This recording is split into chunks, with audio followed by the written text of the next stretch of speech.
Hello everyone and welcome back to another video all about social media, more specifically social media management and how can you get started when it comes to turning this into a career. Now, I have made a video about this every year, sometimes twice a year, because I like talking about this topic so much and you guys love watching videos like this. And yeah, I've been a social media manager for 3 years now. A year of that was side hustling, building up my business while I was in my corporate job as a writer or as a journalist in magazines. And then I eventually managed to match my corporate salary with my side hustle and decided to take the plunge and go all in, and the rest is history, as they say. So I call myself, if you're new around here, a social media strategist and coach. And I basically call myself a strategist because I think I'm the bee's knees and I think I offer more than being a social media manager. This is the coolest thing about being your own boss. You can just give yourself a promotion whenever you feel like it. So I did that in 2021. I became a social media strategist. Anyway, the majority of my income comes from working with clients, so managing their social media channels. I work with both service-based business and product-based businesses, both here in New Zealand where I live and also around the world as well, which is really, really cool that a Kiwi girl like me from little old New Zealand can work with these major US clients, which is a huge perk of the job and a huge reason why I love it so much. And then the other part of my job is helping people like you also start their dream career as a social media manager. So that is just a bit of a passion side project for me. And yeah, I wanted to film a sort of updated 2022 version of this video, which was super popular and you guys loved. And a lot of the feedback on that video was just people saying they love how I got right into the guts of the information. It wasn't trying to hide anything behind a mysterious veil or, not tell all my secrets. I'm very open. I'm known with all of my students in my courses as well for screen sharing real client work and just being really real about everything. That's my motto. So I kind of wanted to follow in tune with that video you loved so much and give you some updated tips for 2022. Tip number 1 is a little bit of a catch-22. I think the most important thing you need to be a successful social media manager is experience. But when you're just starting out, it can be really hard to get that experience, right? And social media management is a bit of a funny one because I don't feel like you need a formal qualification or a university degree. I always get DMs from people being like, hey, I don't have a degree in marketing, does this matter? Or people being like, I don't have a degree full stop, or do I need to get a qualification? The answer is no, because I've never had a client come to me and be like, so Ellen, where did you study? What are your qualifications? Let me see those. What they want to see are testimonials. They want to see stats from previous clients. And that's really where the value is for you kickstarting your agency or your freelance career. So experience is the golden rule, the golden thing that we all want. How do we get there? There are 2 kind of avenues you can take here. One is working for free to gain experience, and the other is working for a discount. And these are basically the 2 options for me getting started. It's how I did it, and it's how I encourage a lot of my students who come through my courses now. I think I said either in my 2020 video or my 2021 video about social media management, I was like, you shouldn't work for free or devalue yourself. My opinion on this changes so much, but I've now almost had close to or over 50 people come through my course learning how to become a social media manager. If you're interested, I'll link it down below. And from what I've experienced, the majority of people go for the free route, right? Because if you're coming from a different industry or a lack of a degree or something, and you don't have this confidence in yourself yet, it's really hard to present your package to someone and be like, hey, I'm new at this, but I want to charge you $200. Even though $200 is a really good price for a social media manager, it's really intimidating. And a lot of the work you do for your first client is actually more helping you build your confidence, experiment, see how things work, see what problems pop up. And the value really is in the experience from your first few clients. It isn't necessarily the money. So if you feel like you're lacking confidence at the moment, but you really want to break into this social media industry, Go out there, find a friend who runs a business, find a friend of a friend. I have a private student I'm working with at the moment who has sent a proposal to one of the mums at her kid's school who sells earrings, and she's like, hey, I could have that little bit of a friendship with her, and she's seen my Instagram and really likes it. I could send her a proposal. Fantastic, getting your way in there. Another student I've had has sent their first client has been a restaurant, but the owner was really good friends with her dad. So it was having this little bit of a connection to help get your foot through the door. For me, my first client, I didn't actually know. The first 2 clients I worked with for free, I just found on Facebook groups. Facebook groups were a really big part of me starting my business. It was pretty much the backbone of my business for the first 2 years as I was building things up. There are literally hundreds and hundreds of businesses out there, and they need help, and a lot of them lurk in Facebook groups for tips and advice and as a way to promote themselves. So you can find some really cool smaller businesses in there, and it's these smaller businesses you really want to target as your first initial client, because it's kind of hard to just walk right in there and maybe go to the top restaurant in your town or the top hotel or some really established business, because although they might take a chance on you, I felt it was easier approaching through small businesses. When I started my social media business, I actually made my niche small local New Zealand businesses, specifically Auckland where I lived. And I really blew up my business by working and creating packages specifically for these smaller business owners, often solopreneurs who are doing a lot of things themselves. And I really tailored my pitches to them. And it was a great target audience. And so great that I thought I was just only ever going to do small businesses in New Zealand for the rest of my life. But I soon realized there was a lot more opportunity overseas for me, and I got really excited when I got interest of other businesses and other bigger businesses and people based in the US and the States and whatever. But for me, it all started with those smaller local businesses. They are your way in when you don't have the experience, when you don't have testimonials or statistics backing you. And the other thing you can really do to gain some experience is start your own Instagram account. So start, whether it's for your social media or whether it's more just a lifestyle blog, anything general you want to post about your life or fashion. I've had a student who was just running an Instagram account for her dog just to experiment, see how things worked and learn more about the algorithm. And that's the key thing. I think you learn so much by doing. This is a big push for me in my program. In my course, you'll always get workbooks, you'll always get homework tasks, action steps, because I believe that's where the real learning comes from. So coming back to my story, I actually started with this YouTube channel. I've had this for a really long time with my sister. We've run it for years talking about fashion and beauty, and we had a blog, and I obviously have my Instagram promoting my YouTube and my blog. And my Instagram was very chill, to begin with. It was just me, posting photos of my brunch and the latest blog post. It wasn't anything super fancy, but it still gave me that little bit of experience. And when it came to pitching to clients and trying to get those first few people through the door, in particular when I worked with 2 free people and was trying to then get to the paid people, what really helped was being able to show people my own Instagram. Even though at that time, I think I only had over 1,000 followers, but I also had my YouTube channel, and I could show people hey, look, this is what I've done for myself. Can I please help you? And I would target businesses who maybe only had 100 to 200 followers. So my 1,000 followers, which I thought was pretty small, actually looked really good to them. So start your own Instagram account, whatever hobby you want to start it up around, whether it is for your social media management business as well, that's a great option. Either way, I just want you guys to get started. If you want to work in social media, experience is the most valuable thing. Get experience by working for free, putting yourself out there.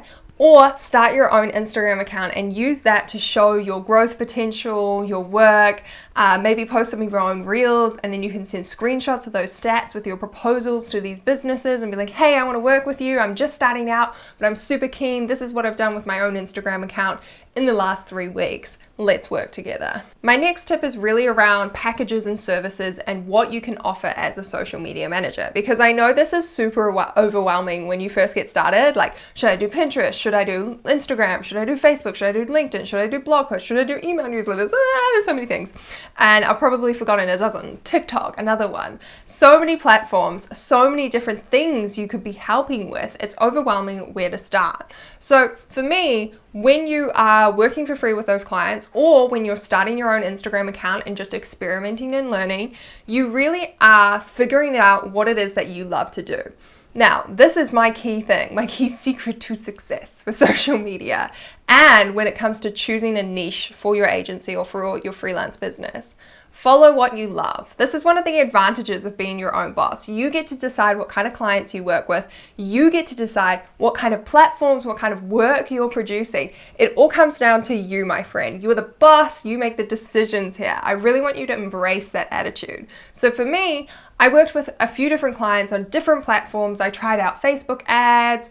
I did lots of photography and all these various things. I even did YouTube coaching for like one client when they asked for it.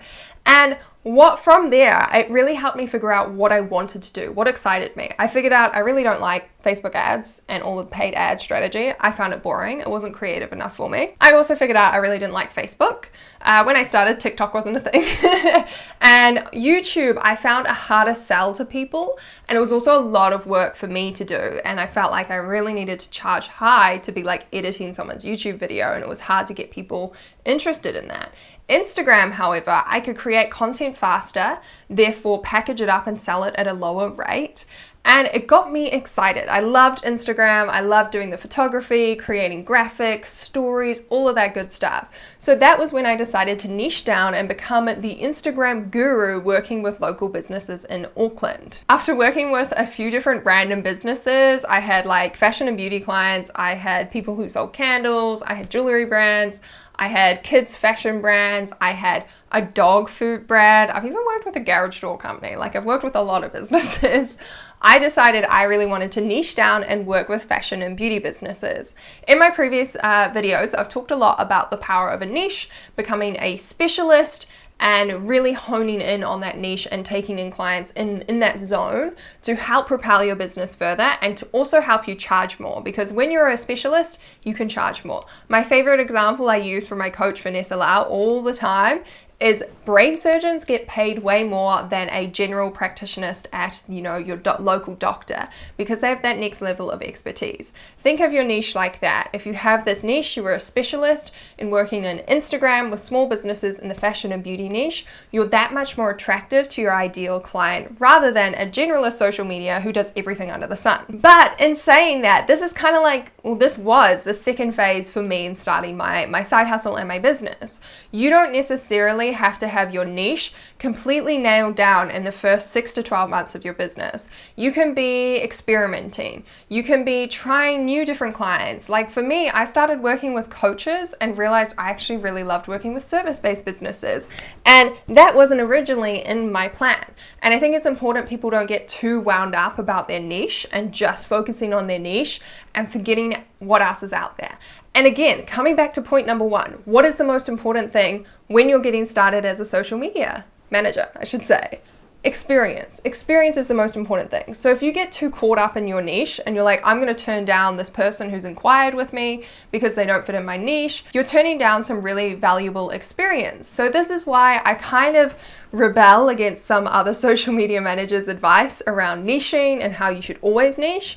I'm more like, if you feel like niching, go for it. If you feel like stepping outside your niche, go for that too. It's a journey. Your niche can start really broad and then it can become more narrow as you experiment and as you find what you like. Then you get to the position that I'm in 3 years down the track where my niche is kind of broadened back up again because my marketing is really good, my promotion is really good, my website's really good, and I get a lot of interest from people in various different industries who are willing to pay me top dollar because of my experience. Speaking of top dollar, I make over 10K a month as a social media manager, and I want to put that out there, not to brag and not to make like a clickbaity title like how to make 10K on social media, but to keep it real with you guys and let you know that this business structure works. It works for a long time. There's future in this career and that you can do it too. So I actually have a freebie guide. It's called the Social Media Starter Kit. I'm going to link that in the description box below if you are interested in hearing more about my journey and the essential tools,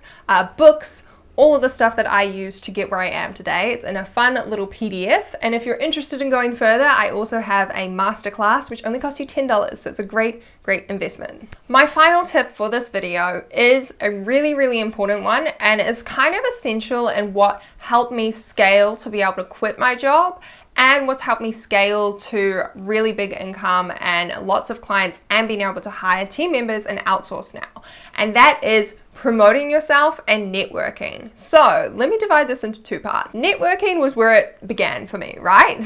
When I was side hustling, I didn't feel confident enough promoting my business on Instagram and everything because I didn't really want everyone to know what I was doing. I was still in a 9-to-5 job, full-time job, and I didn't want my colleagues or my bosses who followed me on Instagram knowing what I was doing. I was shy. Instead, I did a lot of networking in order to get my business out there and to get more clients. What that looked like was, again, lurking in the Facebook groups, just finding, businesses to reach out to chat to, being super interactive, like answering people's questions in Facebook groups. If people were asking about Instagram, I would give them my 2 cents, I would give them my advice without being like super promo-y, being like, come work with me and I'll give you all the answers. I just genuinely answer their question and try and create genuine connections with people, which funnily enough is like the foundation of all of my Instagram strategies for myself and my clients as well now. I would also make the effort to go along to physical, literal like networking events in person. Now, unfortunately, there's been a lot less of these recently because of the big C, and unfortunately with all the social distancing. I don't know what the situation is like necessarily like overseas right now, but I know in New Zealand we have really restrictive sort of things in place around events. So one of my favorite events was Girls in Business. I would go along and bring little like business cards and just network, and that was where I got a lot of my first clients. But unfortunately they haven't run that event in quite a few months now. But if that is an option for you wherever you live, or hopefully maybe you're watching this late 2020 and things are starting to look up for us, but definitely get yourself along to some networking events. Now, I'm actually a massive introvert, so networking events scare the bejesus out of me. And if you are in the same boat, I have a podcast episode where I talk all about being an introvert in business, and I think you would really enjoy that episode. I've had a lot of really positive feedback on it. And yeah, a lot of people who run online businesses are introverts because we like hanging out in our offices on our computers, not talking to people in real life. So when you go to a networking event, it's kind of funny because you're like in a room full of people trying to network, and we're all like introverts. Not necessarily all, but a lot of them. So it can help you feel like a little bit more comforted in the fact that other people are really nervous to go to them as well. Once I really went full time in my business, that was when I dialed up the marketing. That was when I transitioned my Instagram, which was very much a casual lifestyle Instagram, promoting my blog a little bit, sharing little snippets of my work and my travel. I then transitioned that into full blown like Ellen McKenzie, the brand. This is my business, and of course I still share lots of little snippets about my personal life, etc. But the main focus for me is promoting my business, and I really made the conscious effort to make sure I was putting out content that would really attract people, that I was optimizing my bio, all of that good stuff. And by sort of January, so I left my job in December. By January, I had an inquiry from my first US client who I booked on a $1,000 monthly package. They were my biggest client I'd ever had. I was running 2 accounts for them. That's why it was also $1,000 at that time. Now I charge $1,000 for 1 account. Growth, baby. We love it. I unfortunately did end up losing that client in March because they were a female travel tour company. So obviously they couldn't run with COVID. So I did end up booking my second client in the end of February, beginning of March, which was really cool. And that was another US client, and they found me through Instagram. And this is a pattern that's just continued throughout my business. And now I am getting a lot of more referrals. So like my clients referring me to their other business friends. But even that comes back to the networking, right? Like business is just a big networking thing, and you really need to throw yourself out there and be open to this sort of process. But that was the next level of growth for me in my business. It was posting on Instagram, it was YouTube channel, it was starting a podcast, it was doing guest articles. I've had articles on Capsule, on Stuff, I've been on Vanessa Lau's podcast, I've been on Thrive, Global, Medium, a whole bunch of places. And I cannot explain to you enough how important that is for you, even if you're not just like a social media manager, maybe you're just a service-based business or any business. Publicity, marketing, that is essential. And often social media managers, they fall into this trap where you're too busy promoting everyone else's business, right? You're busy serving your clients, doing their marketing, that often we forget about our own marketing and it kind of falls on the back burner. So if that is you, I really encourage you to turn that around in 2020 and make your marketing a priority, because you never know what client's gonna drop you. It happens. It's one of the really sad parts about my job, the kind of clients that drop you with like a week or 2 weeks notice. I've had one client drop me with 3 days notice. There were 3 days from their contract rolling over. And it is tough, but if we have our marketing in place, those things don't affect us. So like for the couple of clients, probably only two, 3 clients in my 3 years of doing social media management, where that's happened and suddenly they've left, it doesn't actually impact me hugely, because I have this marketing flow of new inquiries, because I'm always putting myself out there, because I can pop a thing up on my stories being like, hey, we have one spot opening up next month, who wants to work with me? And it's really easy for me to get new clients now, almost too easy in that I actually turn down a lot of clients, or I end up referring a lot of my inquiries to my awesome students inside my course, the Dishing Up Digital School, which as usual will be linked below, along with the freebie starter kit, along with the masterclass, whatever you're looking for at the moment, whether it's just something for free, where it's an affordable masterclass, or if you are ready to go full-blown investment into my course, all of the details will be below. I kind of lost my train of thought there, not gonna lie, but I think I've been talking for too long anyway, so I think I need to wrap it up here.